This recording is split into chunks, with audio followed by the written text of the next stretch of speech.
Hello everyone, welcome back to another video. उम्मीद है आप सबकी जो ट्रेडिंग जर्नी होगी वो बहुत अच्छी चल रही होगी।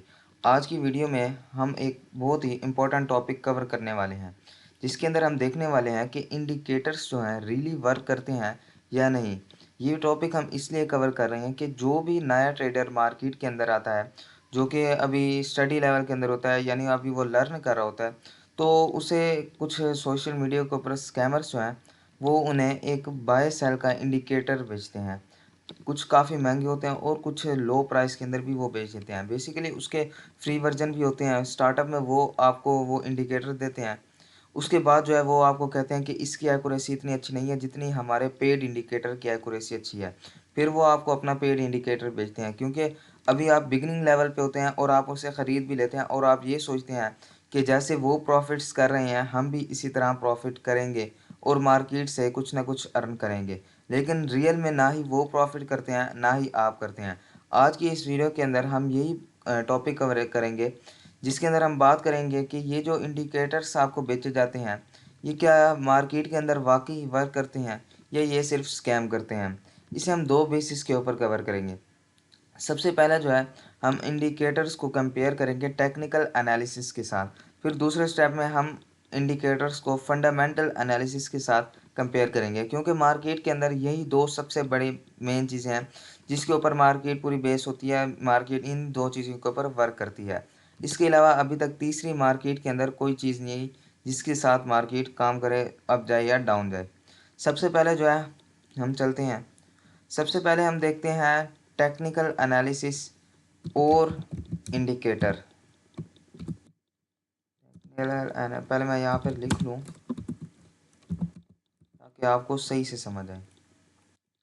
अच्छा जी, अब देखते हैं टेक्निकल एनालिसिस और इंडिकेटर्स में क्या वर्क होता है और इसका कंपैरिजन हम करते हैं। सबसे पहले आप देखें, हम एक कॉमन सी एग्जांपल ले लेते हैं। एक टेक्निकल एनालिसिस के अंदर एक स्पोर्ट है बड़ी, ठीक है। मैं आपको बल्कि ड्रॉ करके ही दिखाता हूँ। यहाँ पर ना एक मार्केट के अंदर एक स्पोर्ट है बड़ी। मार्केट जो है वो जो है कुछ इस तरह जो है नीचे आ गई इस स्पोर्ट के ऊपर। अब यहाँ पर लाखों की तादाद के अंदर ट्रेडर्स बैठे होंगे जो कि यहाँ पर मार्केट को अप लेकर जाने की कोशिश करेंगे। अगर ज़्यादा बायर्स होंगे तो वो यहाँ से मार्केट को अप की तरफ ले जाएंगे। लेकिन अगर लोग इंटरेस्टेड होंगे कि मार्केट और नीचे जाए तो यहाँ पर और हमें ज़्यादा सेलिंग देखने को मिलेगी और मार्केट इससे ब्रेक करके ऐसे हो सकता है रेटेस्ट दे के जाए या फिर डायरेक्ट भी यहाँ से जा सकती है। ये तो हो गया टेक्निकल एनालिसिस।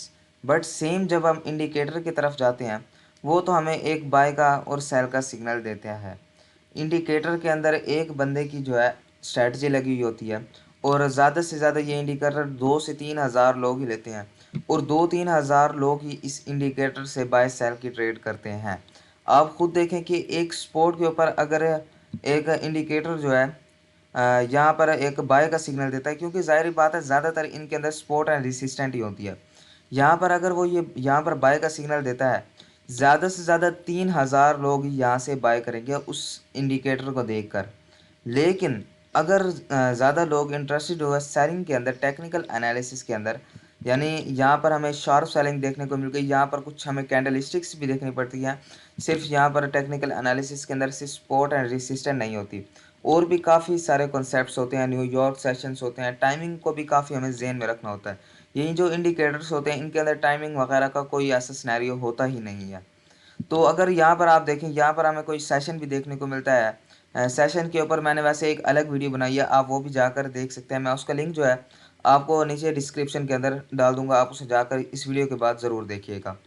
अच्छा जी, यहाँ पर हमें यहाँ पर सेलिंग देखने को मिलेगी, बट जो इंडिकेटर है वो हमें यहाँ से बाय का सिग्नल देगा, क्योंकि यहाँ पर वो देखेगा स्पॉट है पड़ी और जो बंदा इस इंडिकेटर को बेचने वाला होगा उसने अपनी स्ट्रैटेजी डाली होगी, उसने भी यही डाली होगी कि स्पॉट से बाय जाएगा और सेल जाएगा, या फिर इसके अंदर रेटर्स वाली स्ट्रैटेजीज लगती हैं।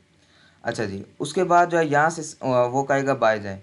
3 हज़ार लोग सेम उस जगह से बाय करेंगे उस इंडिकेटर को देखकर, मगर लाखों की तादाद के अंदर लोग नीचे सेलिंग की तरफ इंटरेस्टेड होंगे। तो अब यहाँ से ही आप अंदाज़ा लगा सकते हैं कि मार्केट कहाँ जा सकती है।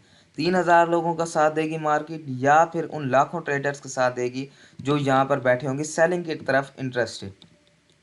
ये तो हो गया टेक्निकल एनालिसिस। अब हम बात करते हैं फंडामेंटल एनालिसिस। फंडामेंटल एनालिसिस के अंदर ये जो मार्केट है ये तो बिल्कुल भी वर्क नहीं करेगी, सॉरी इंडिकेटर्स जो हैं वर्क नहीं करेंगे, क्योंकि आप अगर आप एक थोड़ा सा अगर आपने मार्केट को वॉच वगैरह किया होगा न्यूज़ के अंदर, तो आप देखते होंगे कि जब भी मार्केट के अंदर न्यूज़ आती है तो अराउंड गोल्ड के अंदर ही हमें हज़ार हज़ार पिप्स मूव देखने को मिलता है। आ, हो सकता है यहाँ पर हमें कोई एक आधी न्यूज़ देखने को मिल भी जाए, ये ज़्यादातर 1 मिनट के अंदर ही होती हैं। शायद हमें कोई देखने को मिल जाए सीपीआई, बल्कि चले छोड़ें, आप इसे वैसे बैक टेस्ट जाकर देखिएगा कि सीपीआई पीपीआई न्यूज़ जो इनके इम्पैक्ट्स होते हैं कितने बड़े बड़े आते हैं। अब जो है हम अपने मेन टॉपिक की तरफ चलते हैं कि फंडामेंटल एनालिसिस के अंदर क्या ये चीज़ें वाकई ही वर्क करती हैं, ये इंडिकेटर जो है फंडामेंटल एनालिसिस के मुकाबले में वाकई वर्क करते हैं या नहीं करते। देखिए मैंने जैसा कि आपको बताया हज़ार हज़ार पिप्स जो है मूव करता है गोल्ड। अब अच्छा, फंडामेंटल एनालिसिस टेक्निकल एनालिसिस से भी नहीं सुनते, सबसे ऊपर आता है फंडामेंटल एनालिसिस, उसके बाद आता है टेक्निकल एनालिसिस, और उसके बाद ये छोटी मोटी चीज़ें इंडिकेटर्स वगैरह स्ट्रेटजीज वगैरह आती हैं। अब आप देखें कि फंडामेंटल एनालिसिस टेक्निकल एनालिसिस की नहीं सुनती, तो आप खुद बताएं कि इंडिकेटर्स के साथ वो कैसे वर्क कर सकती है।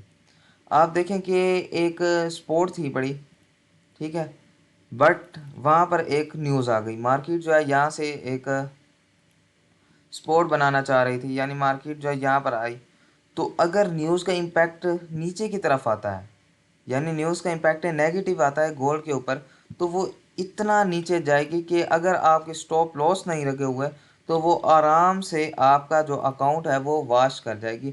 और न्यूज़ के ऊपर होता ही ऐसा है कि कई हज़ारों लोगों के अकाउंट वॉश हो जाते हैं जिन बेचारों ने स्टॉप लॉस नहीं लगाए हुए होते। अब जो है सेम इंडिकेटर भी जैसा मैंने आपको बताया, उनकी स्ट्रैटेजी में ज़्यादा से ज़्यादा यही होता है कि सपोर्ट के ऊपर बाय करना है, रेसिस्टेंट के ऊपर सेल करना है, और जो है ज़्यादा से ज़्यादा रेटेस्ट के ऊपर ये लगाते हैं, ज़्यादातर इंडिकेटर्स होते हैं। आप देखें यहाँ पर जो है या ये तो यहाँ पर बाय का सिग्नल देगा, अभी आप बाय कर ही रहे होंगे कि वहाँ पर न्यूज़ का इम्पैक्ट आएगा जिसकी वजह से आपका तकरीबन आपका ऑल अकाउंट वॉश हो जाएगा। तो देखें इंडिकेटर्स जो है ये ज़्यादातर वर्क नहीं करते, इनकी एक्यूरेसी जो रहती है 30% 40% इतनी रहती है। ये काफ़ी स्कैमर्स जो हैं आपको सोशल मीडिया के ऊपर इनके बड़े बड़े प्रॉफिट्स दिखाते हैं, इनकी 2-4 कोई ट्रेड्स जो है विनिंग में चली जाती हैं, तो ये उन्हीं के ही प्रॉफिट्स दिखाते हैं और आपको ट्रैप करते हैं कि हमारे जो इंडिकेटर्स हैं आपको वाकई प्रॉफिटेबल बना सकते हैं, लेकिन ऐसा बिल्कुल भी नहीं होता। ये ज़्यादातर आपको हमेशा लॉस में ही रखते हैं। इसलिए जो है आप ज़्यादा से ज़्यादा फंडामेंटल एनालिसिस और टेक्निकल एनालिसिस के ऊपर फोकस करें। मैं कहता हूँ कि मार्केट के अंदर 70% फंडामेंटल एनालिसिस वर्क करता है, 30% टेक्निकल एनालिसिस वर्क करता है। इसलिए आपको इन दो चीज़ों को फोकस करना चाहिए। अगर आप एक इन्वेस्टर बनना चाहते हैं या फिर इंटरडे ट्रेडर बनना चाहते हैं, दोनों के लिए ही आपको ये दो चीज़ें इम्पोर्टेंट हैं।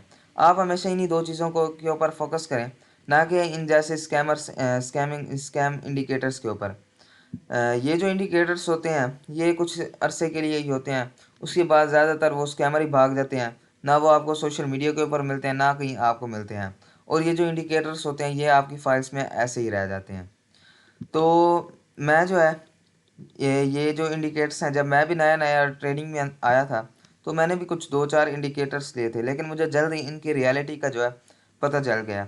इसलिए जो है आप इन इंडिकेटर्स की तरफ बिल्कुल भी ना जाएं। ज़्यादा से ज़्यादा अगर आपने इंडिकेटर्स यूज़ करने भी हैं तो आप ईएमए यूज़ करें, मूविंग एवरेज यूज़ करें, वॉल्यूम इंडिकेटर यूज़ करें, मैकडी यूज़ करें, या ज़्यादा से ज़्यादा आप आरएसआई और मैकडी यूज़ कर सकते हैं। ये सब जो इंडिकेटर्स हैं ये आपको सिर्फ कंफर्मेशन देते हैं, लेकिन जो आपने फुल ट्रेडिंग करनी है वो सारे इसी के भरोसे नहीं करनी। आपने साथ टेक्निकल एनालिसिस और फंडामेंटल एनालिसिस को भी ज़रूर यूज़ करना है। तो ये जो है आज की जो वीडियो है, आज की वीडियो के लिए बस इतना ही। अगर आपने हमारे चैनल को सब्सक्राइब नहीं किया और इस वीडियो को लाइक नहीं किया तो आप हमें ज़रूर लाइक और सब्सक्राइब करें, और हमारा टेलीग्राम चैनल जो है उसे ज़रूर फॉलो करें। उसके अंदर हम आपको कुछ सिग्नल्स वगैरह फ्री में देते हैं और साथ ही लेटेस्ट अपडेट आपको देते रहते हैं। मैं आपको नेक्स्ट वीडियो के अंदर मिलता हूँ किसी नए टॉपिक के साथ। तब तक के लिए अल्लाह हाफिज़।